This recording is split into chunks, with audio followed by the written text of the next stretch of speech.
Culture in copy mode. The imitation doesn't just live in politics, memory, or emotion. It lives in culture. It's in what we wear, what we stream, how we talk, and what we assume is worth paying attention to. Culture today has entered copy mode, and once you notice it, it's everywhere. Every movie is a sequel, a prequel, a reboot, or a spin-off. Every trend is a recycled version of a trend from 10, 20, 30 years ago. Songs sample songs that already sampled other songs. Even irony feels outdated, like we're parodying a parody, winking at a joke that no longer lands. This isn't creativity anymore. It's recursion. Culture isn't producing, it's referencing. And while reference can be powerful, it can also be hollow. Without reinvention, reference becomes stagnation. And when you build a culture out of copies, something begins to leak. The energy, the soul, the spark. What's left is the ghost of a joke, the shell of a ritual, the costume of rebellion, and the eerie part. Most of us play along. We know we're repeating, but we keep doing it because the familiar feels safer than the unknown, and the algorithm rewards it. Even our language has been colonized by the loop. Phrases trend and vanish within days. Tweets become gospel. Memes echo faster than they can be traced. AI writes captions, headlines, emails, entire screenplays. We're not living in a content-rich world. We're living in a content-dense void. And the void isn't accidental. It's engineered. In copy mode, attention replaces truth. Familiarity replaces depth. The market optimizes for recognition. The algorithm boosts what looks like something that already worked. And so originality becomes a liability. Risks don't trend. Nuance doesn't scale. The result? A culture of eerie mimicry. Safe, dull, algorithmically legible.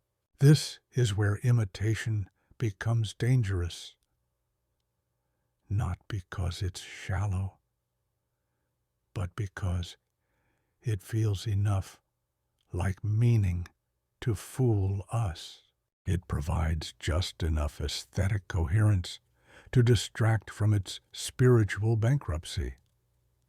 We've entered a feedback loop where culture feeds on itself, like a snake swallowing its own tail, like a song remixing itself into silence. It's not just a crisis of art. It's a crisis of orientation. When everything is a remix, nothing points forward. There's no arrow, no pull toward origin or destination, just a tight loop of endless reference, a fog of meaninglessness in the shape of culture.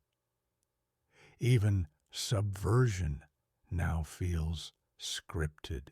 Even rebellion feels branded. Even radical ideas arrive pre-hashtagged. Because copy mode doesn't just affect what we make, it affects how we think. You start pre-filtering your ideas to fit formats. You start asking whether your joy is interesting enough to share. You start checking your thoughts against trends before you've even finished thinking them.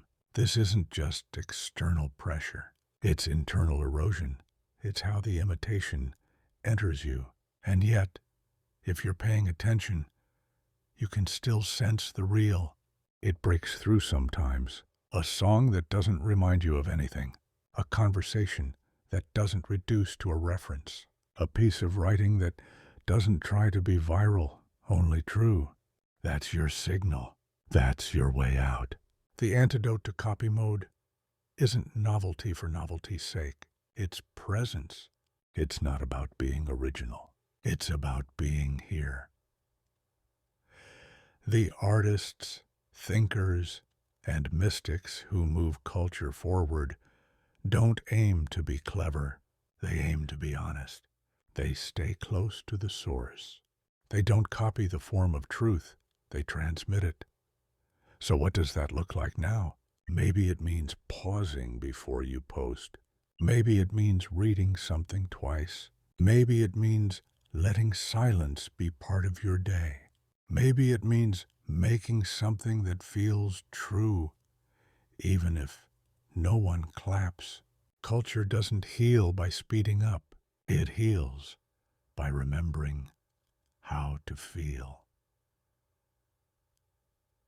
This has been an excerpt from Imitation Theory by Sam Elliott. Read the full book and discover more stories that question the nature of reality at mybook.to/imitation theory.